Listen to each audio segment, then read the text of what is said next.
Hey everybody, this is Scott Kearney, the CEO and founder of PositiveEarth.com.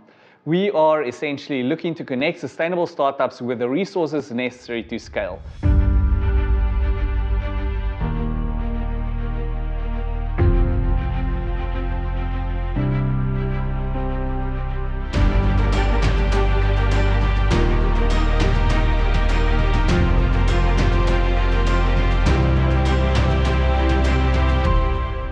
Welcome to the Be Different show.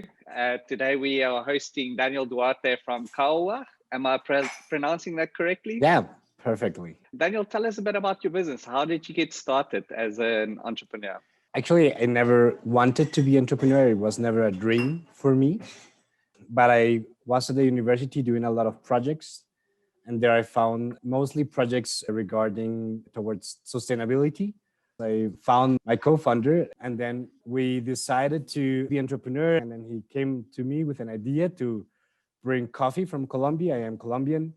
And with whole direct trade, because there was a trend of direct trade, but we both don't like much the coffee. So, and I thought to myself, okay, why not bring something good to Colombia and also bring good products from the other side? And we knew that coffee wouldn't be the right thing because we both don't like coffee, or at least at that time. And so that we decided we're going to work something together. We're going to do something with food. And I love cacao because here in Bogota, it's very traditional to drink cacao, actually, from the whole South American and cultures, a lot of cacao drinking. But and the not guarana, caffeinated. and then caffeinated with the guarana, which is actually from the Brazil. So two products which are actually from South America or from Latin America. Because coffee, for example, is actually not really from South America. It was actually brought it from Ethiopia. Meanwhile, cacao and guarana are really originally from this region. So I really felt like, okay, these are something originally from this region and something nice to bring up into Germany. And then we set a goal since the beginning, and it has to be fair traded and also organic. And also how to help to create more sustainable consumption and also sustainable production. What I've taken from what you guys have done, especially with fair trade and also adding guarana as a fair trade into the fair trade policy, talk a bit about that. How are you empowering the people with this fair trade movement that you've started? For me, the most important thing about the humans' relationships is actually the trading and the respect with each other. But if there's a very high difference about information and also the power of negotiation, then the people that they have the lower power of innovation and the low leverage or no leverage, they will always not gonna make the best decisions. The peoples with the most amount of information gonna take advantage of that. So in the sense of fair trade, it's about trying to make the trade a little bit more fair. It says minimum prices, like if it goes lower to the market, it's around a level that you can still be able to live. And it's also in agriculture, it can be very difficult because you can go there and you can tell, okay, plant enough guarana and cacao, and then you see everyone is planting a lot of cacao and guarana, and what's going to happen? The price is going to go down. So then you're not going to be able to eventually live from that production. The regulation is necessary, but how does that differ then from what's currently happening? Definitely. The regulation is necessary, but the regulation is not really there between different countries or inside the countries. And many countries, like, for example, inside Colombia or eventually also in Brazil, there is not really these strong regulations about what is a fair price, also for labor. And right now, the European Union and Germany is working in a regulation trying to tackle this of issues. But so the one thing is about the way we trade with each other and the way we communicate with respect as a human beings. And that creates inequality, right? Exactly. So there's a whole inequality. And if we're gonna enjoy some products from my perspective, in a rich Germany, so why shouldn't we really pay better prices for the people from whom we're actually buying these products? And also the wages that are not only like the companies, but also the wages that are inside them. The second aspect is about the democracy. It's about people working together. So fair trade is not about just one company buying to another company. It's about a bunch of small farmers or even larger farmers getting together, getting some leverage about the negotiation aspect, and also working together, developing what are your needs, not only working for them, but also working together as a community to help each other. We call it democracy, probably the indigenous people call it in another way. It's also called the almende, the whole like the idea that nothing belongs to us, that most everything belongs to That's everyone. beautiful. But there's also another part of it, which is we pay like a percentage, is around 2% until 5% of what we pay for the price. It's paid into a small fund. And this fund is not, we are not the ones who go there and tell them you have to, I don't know, build a school or roads. We make the discussion with them. What is the thing probably you need the most right now? That's quite a And that's unique something, approach. So yeah, and you've created a community fund, but you've also taken the view to say that we don't know what's best for your community. You know what's best for your community. So apply it whichever way. How are you seeing these funds being applied? What are people doing?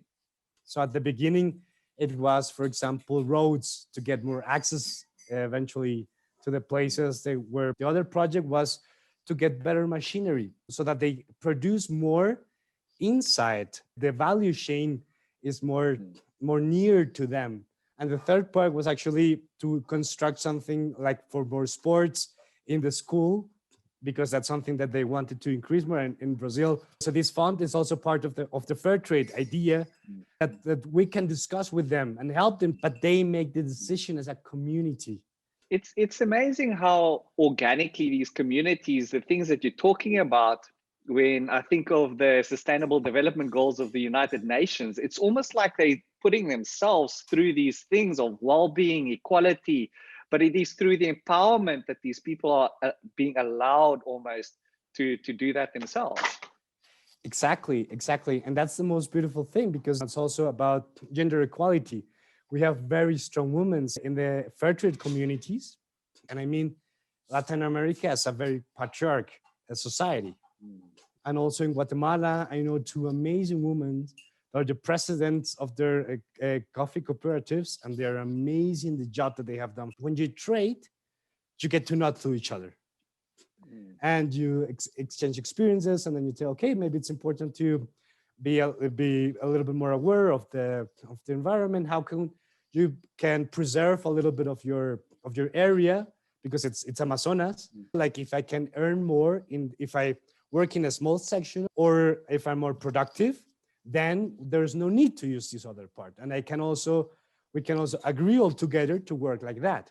That's a really important way to create a better use of the ecosystem. You've mentioned a few things that already speaks to that, in the sense that, bringing the supply chain nearer to them, where they actually have production and not just ship raw goods out of the economy.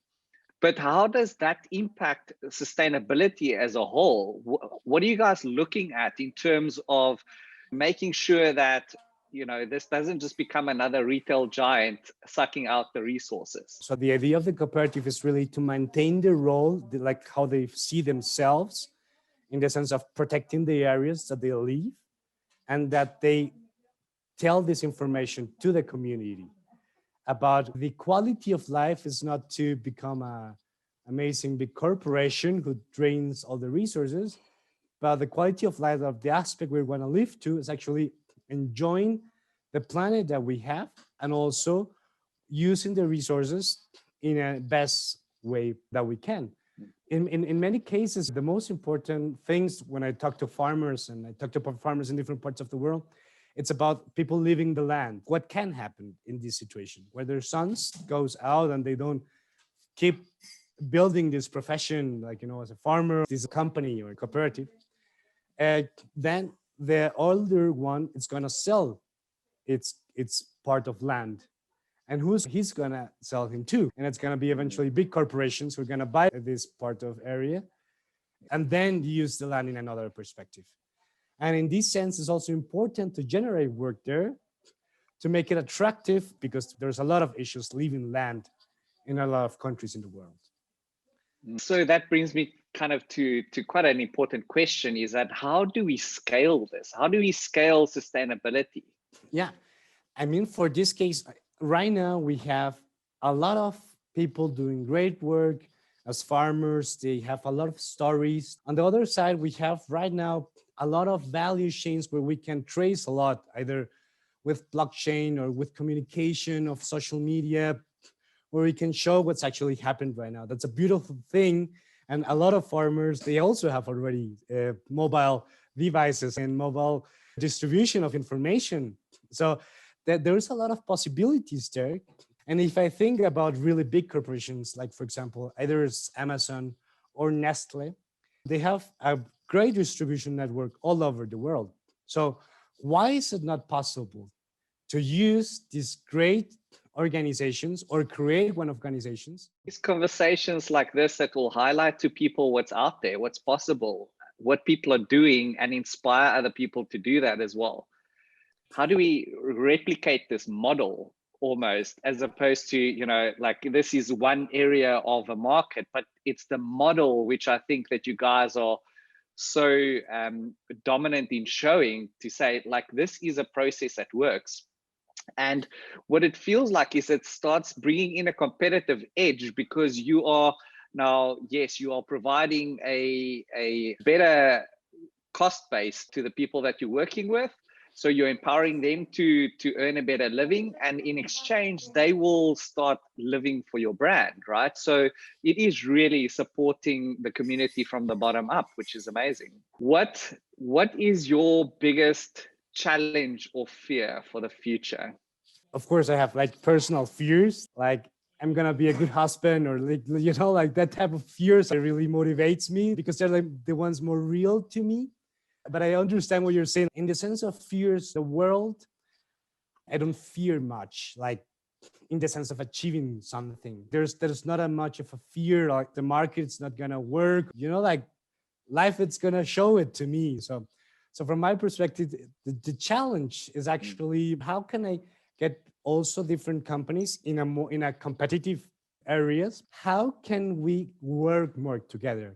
And that's something that I've been seeing lately in Germany. I have developing new companies. I talk together with them, but all of them, they are trying to do like their own business, which is a similar business models. What would be the idea of actually working more together as a whole, either as a corporation or as a community? Because if you have a lot of clever people working in a clever environment, then I do think that you can get more out of it. What I see failing is like this big goal perspective. If we get all together, we can create and we can really change, and we can create a bigger food corporation that can change actually the world, not in the sense of the products that we're bringing to the market necessarily, but also in the sense of being a good trade, a good value chain along this process. We want to create this environment where we can actually create economies of scale off of what other people have learned, and not necessarily competing on that, but actually, you know, amplifying the learnings so that we can take it into the market faster. I want to ask you one last thing. What does sustainability mean to you? It was very beautiful because I was doing my values. I was working a lot on my values, and very high in my values as a person is being open. And the other value is about enjoy things in life, and this sense of accepting and living and be thankful about things that are there. And which is also in the high level, it's about being respectful.